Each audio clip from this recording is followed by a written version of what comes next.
Boa noite. Nós vamos continuar aqui o estudo de O Livro dos Espíritos, Liberdade de Consciência. E Allan Kardec, quando fundamentou esse item da lei de liberdade, ele estava pensando principalmente nas questões religiosas, ou seja, na maneira como nós, espíritas, a partir das orientações do Espírito de Verdade, devemos lidar com a questão do diálogo, inclusive com outras religiões. E a partir de uma preocupação desse naipe, dessa natureza, é importante questionar o sentido de uma palavrinha que, inclusive, nós espíritas usamos e abusamos dela, que é a palavra verdade. Né? Inclusive, tem o nosso jornal, por exemplo, se chama Verdade e Luz. Né? Tem muito centro espírita, né? Luz da verdade, verdade e paz, verdade, né? E etc., verdade. E aí, né? O que é a verdade? Né? Quando Pôncio Pilatos estava com Jesus, né? no dia em que ele é apresentado, né? Ao povo e etc., né? Pilatos pergunta, o que é a verdade? E Jesus fica em silêncio. Ele não respondeu até hoje. Né? Quer dizer, o que é a verdade? Depende. Né? A verdade é aquilo que cada um de nós, na nossa singularidade, dentro do nosso processo evolutivo, conseguimos alcançar. Então, por exemplo, vamos pensar num animal. O animal que ainda não pensa, não tem esse raciocínio mais sofisticado como o ser humano já tem, etc. Né? O animal, alguns animais, eles veem o mundo de um modo muito diferente do nosso. Né? Um gavião, por exemplo, dizem que o olho, né, do gavião, ele consegue ver detalhes que os nossos olhos, por exemplo, não conseguem. Alguns dizem, né, que alguns animais, eu não entendo muito disso, enxergam o mundo em branco e preto, outros conseguem ver tonalidades, não é, diferentes. E aí nós poderíamos indagar, quem vê a verdade? Nós, a águia, o outro animal, né? Por exemplo, um cego de nascença, quando, né, no mundo, ele não tem o dado da visão desse sentido, quer dizer, qual é a verdade dele? Como é o mundo para ele? Então, falar da verdade é, no mínimo, desconfortável. Porque nem sempre todos nós, quer dizer, se na natureza há essa escala, há esse espectro, há esse prisma, né, com variações, né, que nos levam ao infinito de possibilidades de percepção do mundo, da realidade, nós, entre nós, seres humanos, às vezes dentro de uma mesma família, etc., percebemos o mundo, as experiências, os fenômenos de uma maneira diferente também. Né? Às vezes o que é muito óbvio para um, o outro não consegue perceber. Então, o que é essa verdade? Eu fico muito com o pé atrás de falar da verdade. Mesmo porque nem sempre as pessoas estão preparadas para, né, as informações como elas nos chegam. E isso não vai aqui uma escala no sentido de uns estão melhores que os outros. Não, são, né, em tempos diferentes, porque o tempo também é uma experiência tão difícil de aquilatar. O Emmanuel diz, nem inferiores, nem superiores. Cada um está no estágio que lhe é próprio. Porque já que temos a eternidade, o tempo também passa a ser secundário na nossa análise. Né? Porque o que é o tempo? Né? O depressa ou lento, sendo que nós temos a eternidade pela frente. Então, para nós espíritas, já aí às portas, né, do terceiro milênio, ultrapassando esses umbrais da ignorância, que já causou tanta dor, tanto sofrimento à condição humana, às coletividades humanas, nós precisamos tomar cuidado quando falamos a palavra verdade. Porque é verdade para quem, para quê, né, de que forma, em que sentido, em qual contexto nós estamos falando de verdade.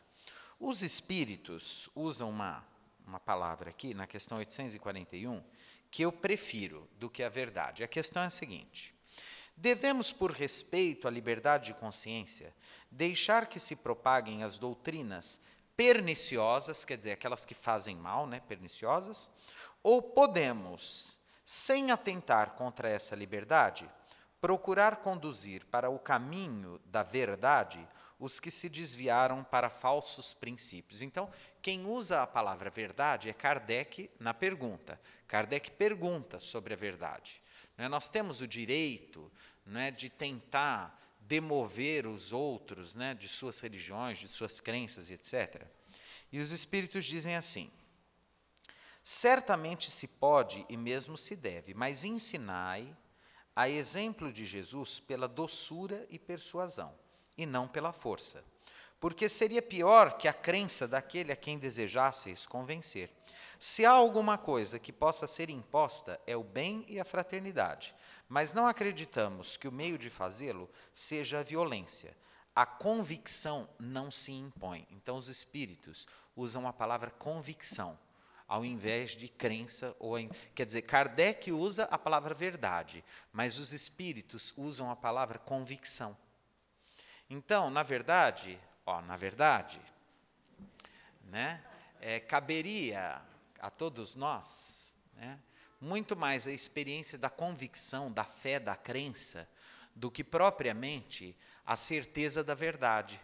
Porque, assim como a luz tem diferentes forças, diferentes proporções, existe lá uma brasinha, que é pequenininha, e existe a luz do sol capaz de iluminar um sistema inteiro, capaz de alcançar planetas muito distantes.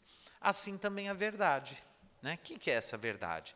Alguns conseguem ver lá uma brasinha, outros já têm acesso ao sol, que é gigantesco. E todos estão dentro da sua história, do seu projeto de evolução, em algum ponto em que se conseguirá divisar uma porção maior dessa luz, uma porção menor dessa luz, de modo que tentar impor essa ideia de verdade é, no mínimo, uma falta de caridade para com o outro. Então, eu queria tentar vencer esse item aqui, 4, liberdade de consciência. Na questão 835, nós já falamos, a consciência é aquele pensamento íntimo, etc. O homem tem o direito de pôr entraves à liberdade de consciência, e os espíritos dizem que, ainda que ele quisesse, não seria possível. E é verdade. Eu posso subjugar alguém, eu posso prender, posso torturar, eu posso ameaçar, eu posso até matar. Mas como nós espíritas não acreditamos na morte como fim da personalidade, esse espírito ainda continuaria tendo as convicções que tem. Por quê? Porque a consciência, o pensamento são dimensões de nossa experiência que são invioláveis. Por isso que há um filósofo contemporâneo, Jürgen Habermas, que fala de uma ética do discurso. O que é a ética do discurso?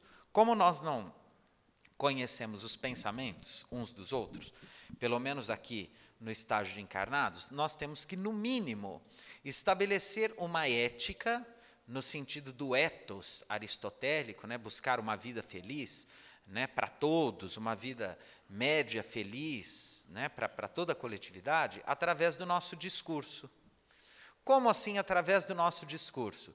Já que não temos acesso aos pensamentos uns dos outros, a ética estaria principalmente no plano dos nossos modos de relação, de verbalização. Então, tudo bem, eu posso não estar bem em determinado momento, mas o mundo não tem culpa disso e eu não preciso contaminar o mundo com o meu estar mal. Então, principalmente se é alguém com quem eu não tenho intimidade, etc., eu não devo contaminar as pessoas com as minhas questões. Alguém chegou perto de mim, e aí, tudo bem? Eu posso estar morrendo de dor, posso estar mal. Tá, muito bem, obrigado. E você? Tudo bem. Para que, já imaginou se a gente fosse falar sempre? E aí, tudo bem? Estou péssimo, você tem tempo para me ouvir? Não ia dar, porque ia ficar muito pesado.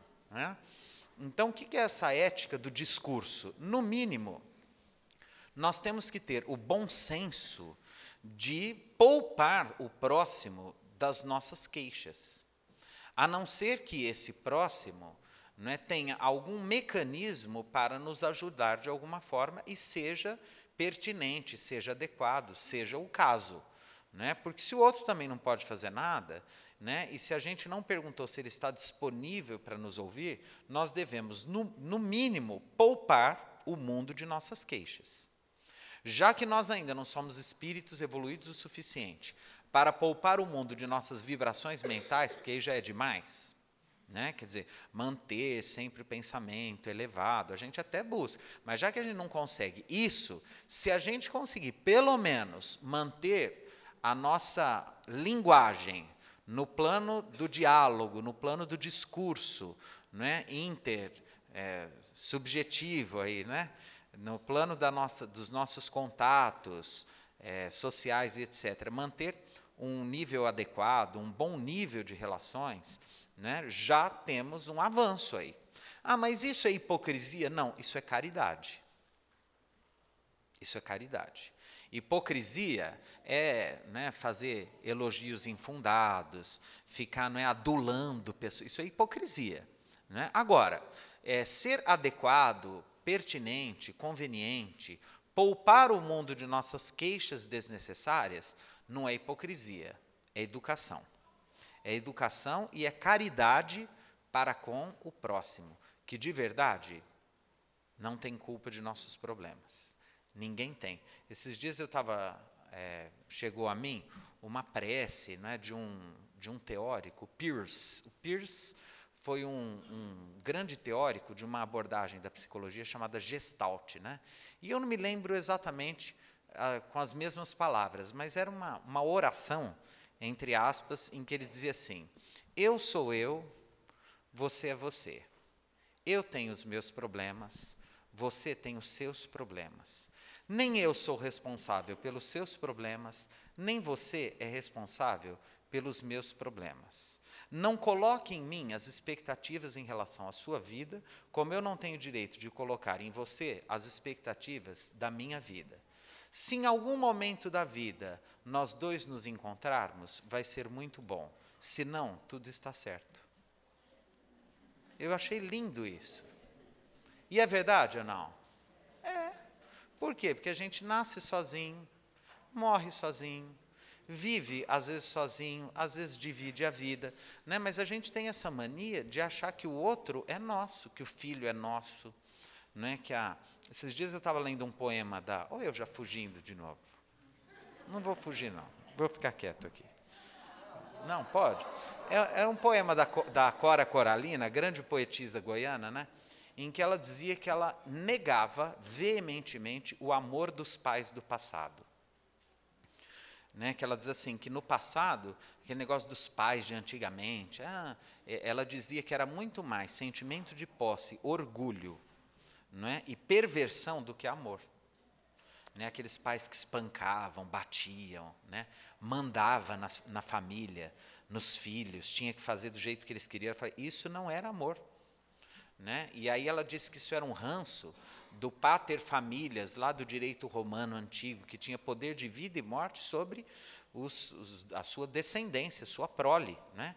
Que hoje em dia, dizia Cora Coralina, já com seus quase 100 anos, lá nos anos 80, quando ela estava velhinha, ela dizia assim, hoje em dia está muito melhor, os filhos começaram a ter direitos, os pais o dever de amar, né? Sem exagero também. Né? Nada, sempre o caminho do meio, como diz Aristóteles, o bom senso, a caridade. Né? Mas amor que é amor, não é, perdoa, respeita o direito que o outro tem de trilhar os caminhos dele, que ele quiser, né? Da maneira dele. Isso é amor, é respeito à liberdade do outro, ninguém é de ninguém. Né? Seja marido, mulher, namorado, namorada, filho, pai, irmão, cunhado, sogro, sogra. Né? Então deixa. Né? Vamos deixar com que o outro cresça, não vamos impor estufas ao crescimento do outro. Né? Então, Kardec continua aqui. O homem tem o direito de pôr entraves à liberdade de consciência? É a pergunta. E os espíritos dizem que não. Né? Se o homem regula pelas suas leis a relação de homem para com homem, Deus, por suas leis naturais, regula as relações do homem para com Deus. Ora, se a consciência é a presença de Deus em nós, o único a quem nós deveremos prestar contas dos nossos pensamentos, da nossa consciência, é Deus, que é essa experiência também incompreensível para todos nós, que é uma experiência muito mais intuitiva do que racional, não é? Que depende muito mais, de novo, da convicção do que propriamente ligada à ideia de uma verdade, né?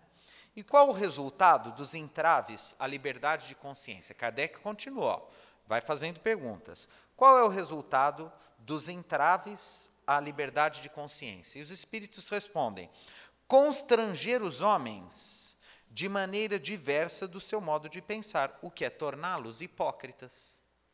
Então, por exemplo, a família que traz o adolescente na marra para o centro espírita. Tá, ele pode chegar aqui, ok? Ficar olhando para a parede, ele está fazendo, está obedecendo. Mas sabe o que está adiantando? Nada. Você tem que ir, você tem que ser espírita, porque todo mundo é, porque é o tem que. Eu não gosto de tem que. Sabe aquele povo que vai viajar e fala assim, você tem que ir onde eu fui? Não me perguntou, e onde você não gostar? Vocês já viram, não? A gente vai num restaurante. É uma beleza, você tem que... Ué, como assim eu tenho que ir? Que bobagem, que palhaçada é essa? Eu tenho que ir. Né? Quer dizer, primeiro pergunta, você gosta, você tem vontade, você quer, você pode, não tem que nada, né? Tem que ir, tem que... a pessoa tem que ter uma religião. Ué, quem disse que tem que ter? Por que tem que ter uma religião? Ninguém tem que nada. A pessoa tem que pensar no futuro. Ué, não sei. Depende, se isso fizer sentido para ela, ok. Se não, cada um tem um jeito de pensar. As pessoas não precisam ser iguais umas às outras, né?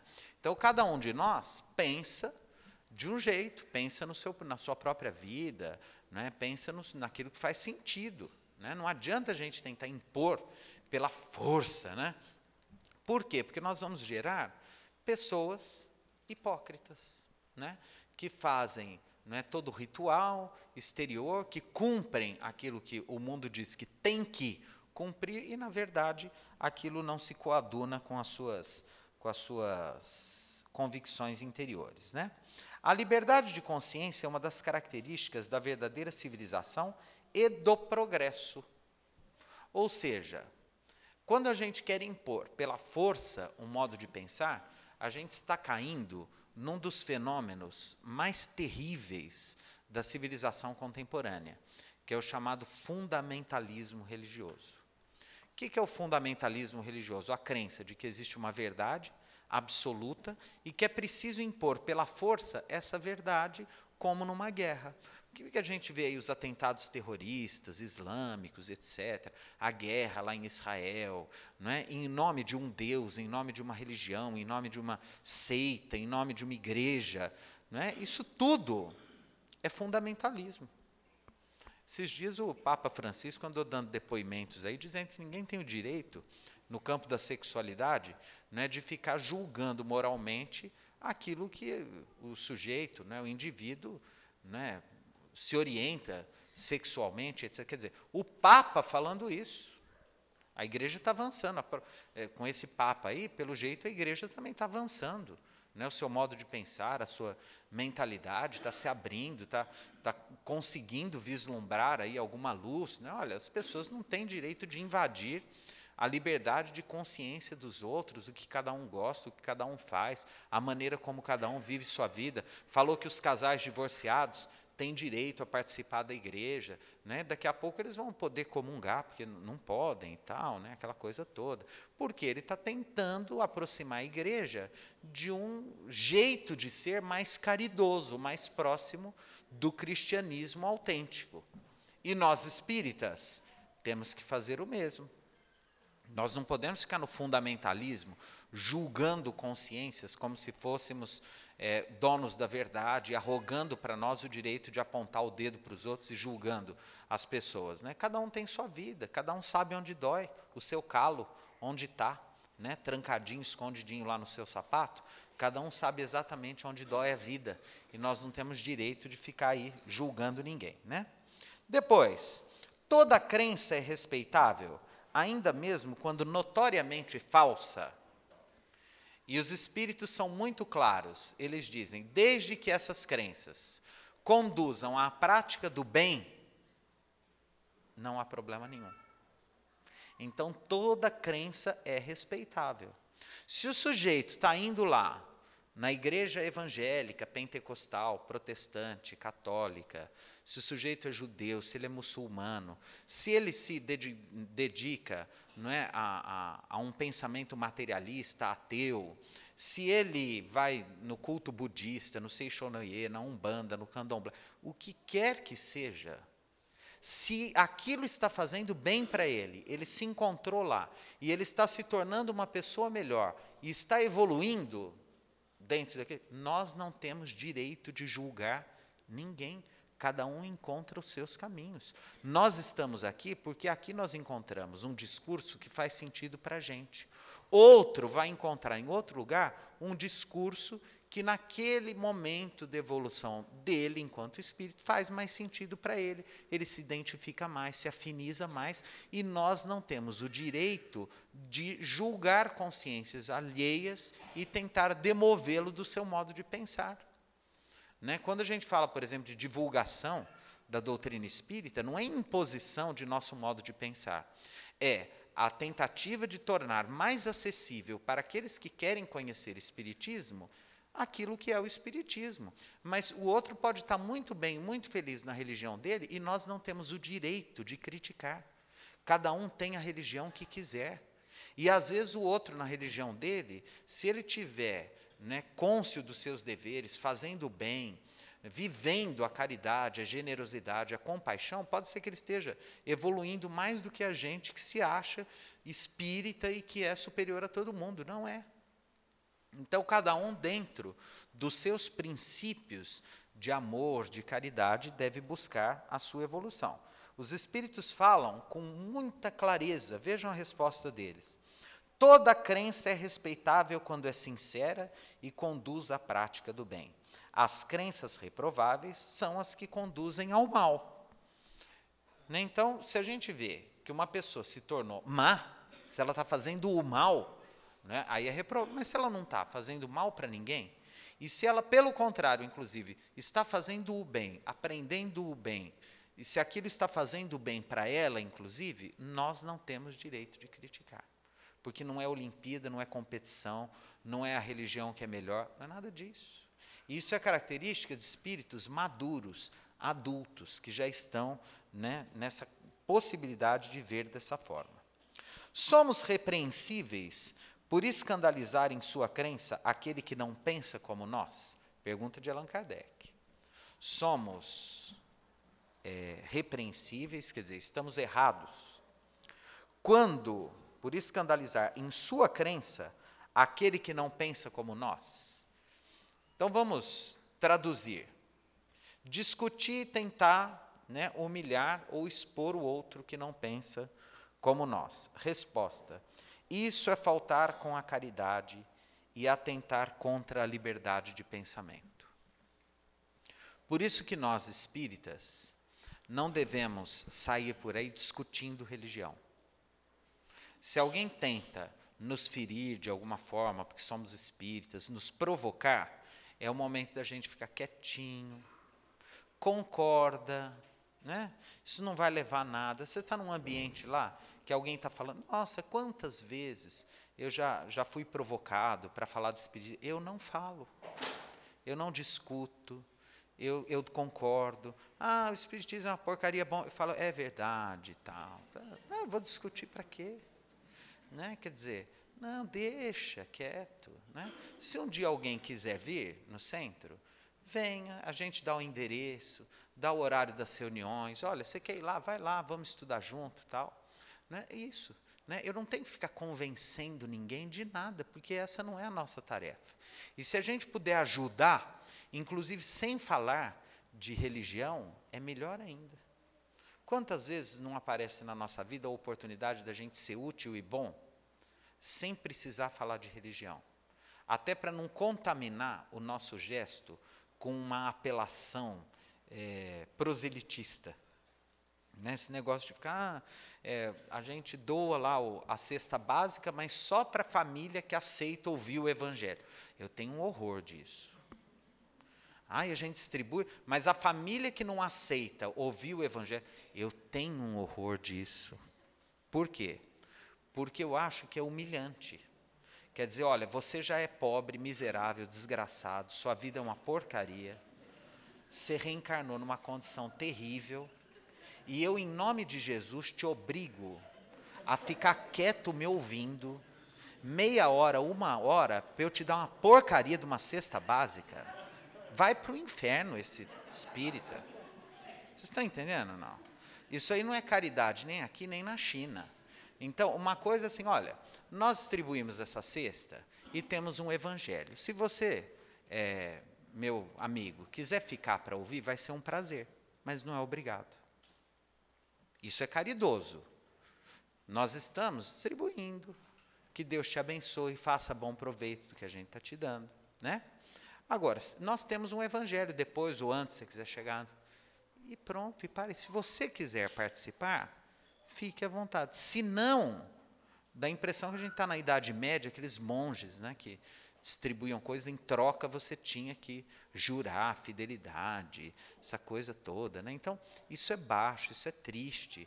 A gente não precisa de nada disso. Né? Então, assim, vamos dar, vamos ajudar as pessoas. Né?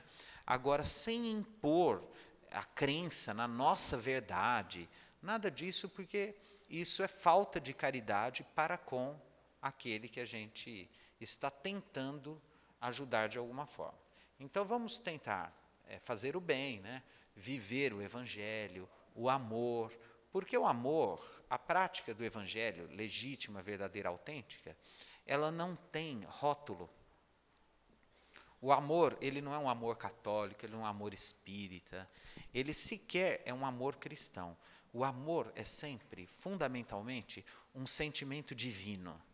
E Deus, não nos esqueçamos, só é capaz de agir no mundo pelas nossas mãos. Que Jesus nos abençoe.